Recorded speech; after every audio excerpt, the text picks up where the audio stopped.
What is cinematography? Cinematography মানে বাংলাদেশের লোকজনের কাছে নতুন পাগলের উৎপাদ। একজন লোক কষ্ট করে বনে বাজারে ঘুরে ঘুরে সিনেমেটোগ্রাফি, আর লোকজন পাশ থেকে বলে নতুন পাগলের উৎপাদ। হ্যাঁ, আমি সাইলেন্ট রে, একজন Xperia user with thousands of green line. আর এইটা হলো আমার ভাই। সরি, ভাই কম, আমার পার্সোনাল মডেল বেশি।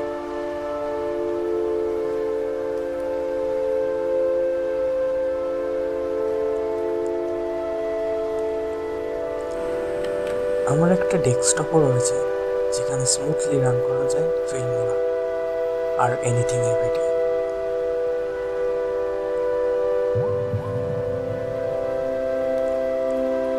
100 টাকা দামের একটা ট্রাইপডও আছে, আবার একটা ভাঙাচোরা সেলফি স্টিকও।